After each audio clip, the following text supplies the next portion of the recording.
Hi guys, it's Miss Flaytez. All right, we have our final lecture for World War II. Our next lecture is going to be starting the Holocaust. So let's talk about how World War II ended, both in the European and Pacific theater. A lot of it we really talked about in the battles lecture, but we're just going to finalize everything. All right, make sure you're following along in your guided notes. This one's going to be really short. So for the European theater, let's talk about how that ended first. We had the Allied soldiers push into Paris and free France, and this started because of the D-Day invasion. We talked about that.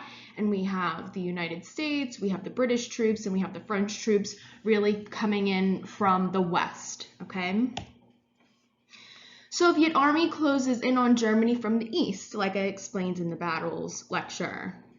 US and British forces advance from the west, like I said. All right, and here are some pictures of the Allied forces pushing in on both sides, really closing in on Germany. Germany's really surrounded. They don't really have an option.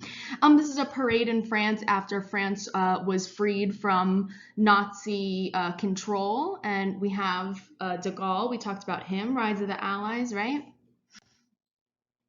We have some Allied soldiers celebrating in France after they liberated it from Nazi control. They're really on the road to finally ending this war, right? All right, so we talked about the Battle of Berlin that begins in April of 1945, and the Battle of Berlin is the Soviet Union, which they were the first to really hit Germany in Berlin, and this is the last battle in the European front, okay? And that's in April of 1945. After the Soviet Union really takes control of Germany, Hitler commits suicide that month. He realizes that there's no way for him to win. He sees enemies to the east of him, enemies to the west of him. His armies keep losing and losing and losing. He would basically rather die than have to go to prison, have to be put on trial, whatever it is. So Hitler commits suicide and kills himself. There are a lot of conspiracy theories that he didn't do that, and you could watch that on YouTube if you want, but that's our understanding of it right now. So Germany officially surrenders May 8th of 1945. I'm going to post a movie recommendation list, and a lot of these movie recommendations you're going to see the surrender of Germany and the Soviet Union really taking control of Germany first. Again, here's some pictures.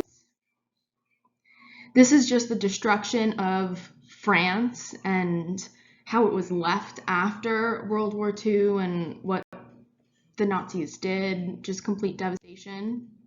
So I have a video that I want you guys to watch. I wish that I could do a lecture like over the video. This is the video that I was talking about that really perfectly explains the Soviet Union coming from the east, the United States, British and French troops coming in from the west and closing in on Germany. And you really see in the beginning how the Nazis really took over all of Europe, and then you slowly see everything closing in. So when you watch this video, in the settings, put it on, like, make the speed faster because it's a 7-minute video and it goes really slow. But if you do it on 2 for like the speed to be double time, the video will only take like 2-3 minutes to watch.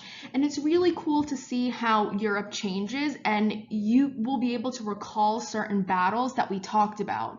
You'll be able to see in northern France when the Allied soldiers storm the beaches of Normandy in the D-Day invasion, and you'll see that shift in the map, and you'll see Operation Barbarossa, and you'll see the North African campaign, and you'll just see all the movement throughout Europe going from Nazi control, Axis powers to Allied powers, who controls what land, and it really solidifies everything that we talked about.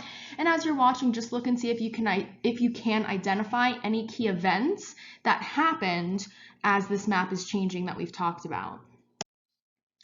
Okay, so the Yalta Conference, this was a meeting of the British Prime Minister, Winston Churchill. Let me see if I could use my pen.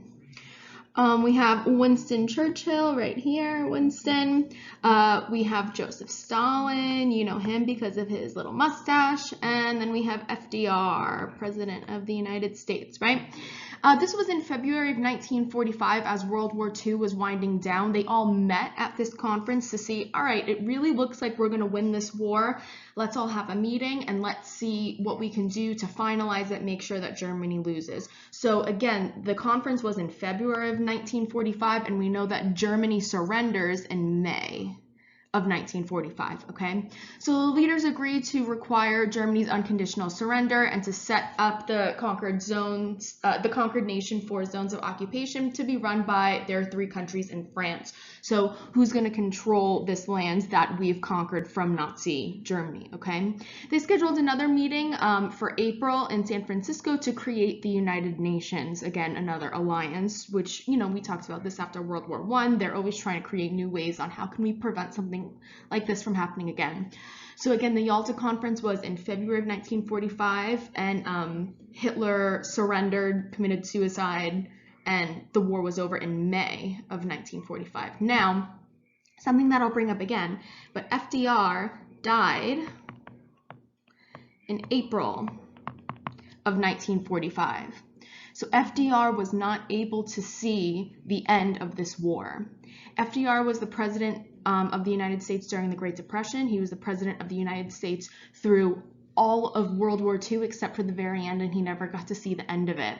So what ended up happening was his vice president, who was Harry S. Truman, ended up taking over. Can you imagine taking over as president in the very last days of the war? The president of the United States dies, and then you, the vice president, then have to take over to finally end this war, okay? All right, so that was the end of the European front. Now let's talk about the end in the Pacific front. I know a lot of you probably know what's about to happen. Okay, so the Manhattan Project. This happened in the United States. So the Manhattan Project was research and development undertaking that produced the first nuclear weapon. So the first nuclear weapons were produced by the United States, okay? President was Harry S. Truman, right? We said that the president of the United States, FDR, he died in April of 1945. This is the very end of the war, and all of a sudden the president dies. Imagine how the people of the United States were feeling. Now the vice president, Harry S. Truman, has to take over, and he has to see this thing through. So a month after FDR dies, the war in Europe ends, right? War in Europe ends May 8th, 1945. Which is great for everybody in Europe. They're done, they're fine. But the United States still has a war going on in the Pacific that this new president that stepped in, has to finish that war also. So under his command, the US dropped 2 atomic bombs. This was the first time nuclear weapons were used in warfare ever in history, okay? This is a very big decision that the President of the United States had to make. In the Manhattan Project and the development of these nuclear weapons, there's never been anything like this before, okay? President Truman informed an invasion of Japan might cost 1 million lives. He knew it would be destruction. He knew it was unheard of in war to use nuclear weapons, and didn't really know the long-term effects of these nuclear weapons. Dropping the bomb would be the quickest way possible to end the war. So President Truman says, we have these weapons that nobody else in the entire world has. It would be the quickest way to end the war. And it's really to make us a leading power in military, and no one will ever mess with us again, because at this point in time, nobody else knows how to make nuclear weapons. So nobody's even going to try to mess with us, because we have a weapon that can create such mass destruction, and nobody else knows how to defend against it, or nobody else knows how to make it. So at the end of the war and beginning of the 1950s, really the United States is at the top of the world military-wise.